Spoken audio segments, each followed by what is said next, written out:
Hello friends, আজ বানিয়ে দেখাবো ভাইরাল রাজুদার পকেট পরোটা। হাত দিয়ে দেখাচ্ছি, দেখো কতটা নরম হয়েছে।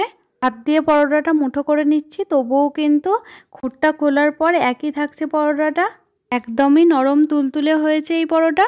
রাজুদার পকেট পরোটা ইউটিউব ফেসবুক খুললেই দেখতে পাওয়া যাচ্ছে। 3টে পকেট পরোটা, আনলিমিটেড তরকারি, একটা কাঁচা লঙ্কা আর এক টুকরো পেঁয়াজ, মাত্র 30 টাকা। সত্যিই খুব অসাধারণ এই কথাটা। সময়ের অভাবে আমরা রাজুদার পকেট পরোটা খেতে যেতে পারি না, সেই জন্য ঘরে বসেই কিন্তু রাজুদার মতো পকেট পরোটা বানিয়ে নিতে পারবো খুব সহজেই। আমি এখানে পরিমাণ মতো ময়দা নিয়ে নিয়েছি, আর ময়দার মধ্যে কিন্তু লবণ দিয়ে দিয়েছি। এখানে কিন্তু কোনো রকম চিনি দেব না। আর দেখো, সাদা তেলও দিয়ে দিলাম। ভালোভাবে কিন্তু হাতের সাহায্যে এটাকে মেখে নিতে হবে।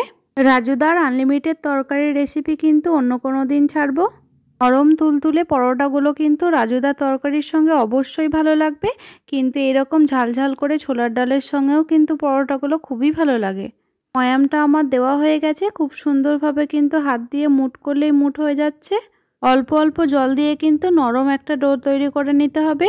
ছোটো বাটির আর হাফ বাটি মতো জল কিন্তু প্রথমে দিয়ে দিলাম, আর হাত দিয়ে কিন্তু খুব ভালোভাবে এটা মেখে নিচ্ছি। দেখো, কিছুক্ষণ মেখে নেওয়ার পর আরও একবার জল দিয়ে দিচ্ছি।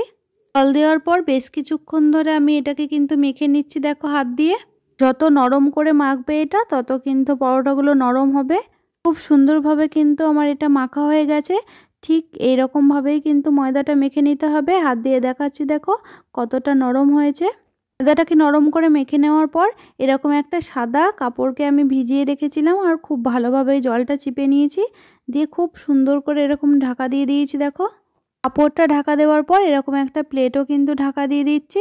আর ফিরে এলাম দেখো 1 ঘন্টা পরে।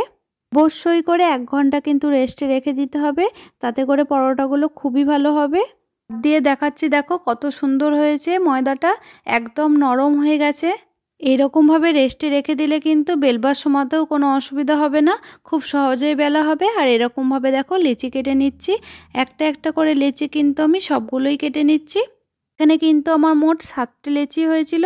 তোমরা চাইলে কিন্তু কম বা বেশি করে নিতে পারো। লেচিগুলোর সাইজ কিন্তু এরকমই রাখতে হবে।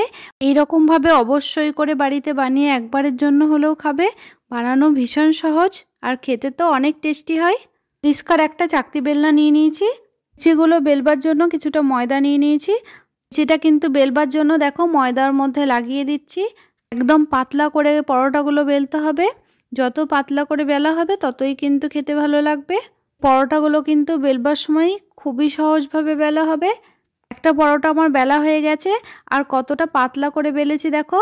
এরকমভাবেই কিন্তু পরোটাগুলোকে পাতলা করে বেলে নিতে হবে। গ্যাসটা ধরিয়ে এরকম একটা চাটু নিয়ে নিয়েছি পরোটাগুলো ভাজবার জন্য। ওটা একটু গরম হয়ে আসার পরেই কিন্তু একটা পরোটা দিয়ে দিয়েছি। আর পরোটাগুলো কিন্তু সঙ্গে সঙ্গেই হয়ে যাবে, কোনো রকম টাইম লাগবে না। একদম 2 মিনিটের মধ্যেই পরোটাগুলো হয়ে যাবে। তো একটা পিঠ আমার হয়ে গেছে, পরের পিঠটা আমি উল্টে দিচ্ছি। বেলতে যতটা সময় লাগবে তার থেকে অনেক কম সময়ে কিন্তু পরোটাগুলো ভাজা হয়ে যাবে। ওপর থেকে কিন্তু তেল ছড়িয়ে দিচ্ছি। পরোটাগুলো কিন্তু অনেকক্ষণ ধরে ভাজবার কোনো প্রয়োজন নেই, খুবই অল্প সময়ের মধ্যেই কিন্তু পরোটাগুলো হয়ে যাবে। এক পিঠটা হয়ে গেছে, পরের পিঠটা আমি উল্টে দিলাম। তেল ছড়িয়ে দেওয়ার পর সামান্য কিছুক্ষণ এপিট ওপিট করে উল্টে নেওয়ার পরে পরোটাগুলো আমি তুলে নিচ্ছি। দেখো, পরোটাগুলো সঙ্গে সঙ্গে খেলে কিন্তু কোনো ব্যাপারই নয়, কিন্তু কিছুক্ষণ রেখে খেতে গেলে কিন্তু এরকম হটপটে রেখে দিতে হবে। হটপটে রেখে দিলে কিন্তু গরমও থাকবে এবং নরমও থাকবে। আরও একটা পরোটা আমি বানিয়ে দেখাচ্ছি তোমাদের। রাজুদার মতো পকেট পরোটা বানিয়ে দিলে বাচ্চা থেকে বুড়ো সকলের মন কিন্তু পরোটা পেয়ে খুশি হয়ে যাবে, আর খুব খুশি মনে কিন্তু এই পরোটাগুলো খেয়ে নেবে। এই পরোটাটা খুবই পাতলা হয়, সেই জন্য কিন্তু সাথে সাথেই পরোটাগুলো ভাজা হয়ে যাচ্ছে। পরোটাগুলো অবশ্যই করে একটা করে বেলে বেলেই করবে, তাতে করে পরোটাগুলো বেশি ভালো হবে। এই পরোটাটাও আমার ভাজা হয়ে গেছে, এটাও আমি কিন্তু হটপটের মধ্যে রেখে দিচ্ছি। ঠিক একইভাবেই কিন্তু 7টা পরোটাই একটা একটা করে আমি এইভাবে ভেজে নেব। খুব সুন্দরভাবে কিন্তু সব পরোটাগুলোই আমার ভাজা হয়ে গেছে। পরোটাগুলো আমি দুটো ভেজে দেখালাম, আর সব পরোটা কিন্তু আমি তুলে তুলে দেখাচ্ছি তোমাদের। সব পরোটাগুলোই কিন্তু পাতলা করেছিলাম। পরোটাগুলোই আমার ভাজা কমপ্লিট হয়ে গেছে, আমি তুলে দেখাচ্ছি তোমাদের পরোটাগুলো। তোমরাই দেখো কতটা নরম হয়েছে পরোটাগুলো। পরোটাগুলোকে হাতের তালুর সাহায্যে মুঠ করে নিচ্ছি, তবুও কিন্তু পরোটাগুলো খুব সুন্দরভাবে আছে। পরোটাগুলো ভাঁজ করেও দেখাচ্ছি তোমাদের। পরোটাগুলো এত সুন্দর হয়েছে, বাড়িতে না বানালে বুঝতেই পারবে না যে বাড়িতে এত সুন্দর পকেট পরোটা বানানো যায়। পরোটার সঙ্গে কিন্তু এরকম লাল লাল ঝাল ঝাল ছোলার ডাল নিয়ে নিচ্ছি। পরোটাগুলো কিন্তু আমি পাতার মধ্যে তুলে নিয়েছি, আর এখানে কিন্তু 3টেই পরোটা নিয়েছি। বাকি 4টে পরোটা হটপটের মধ্যেই কিন্তু রাখা আছে। তো আজকের এই রেসিপি যদি ভালো লেগে থাকে তো বাড়িতে বানিয়ে খাও, আর ভালো লাগলে লাইক করে দিও। যারা নতুন বন্ধু আছো তারা সাবস্ক্রাইব করে দিও, পাশে থাকা বেলটি অন করে দিও। শেয়ার করতে ভুলবে না কিন্তু।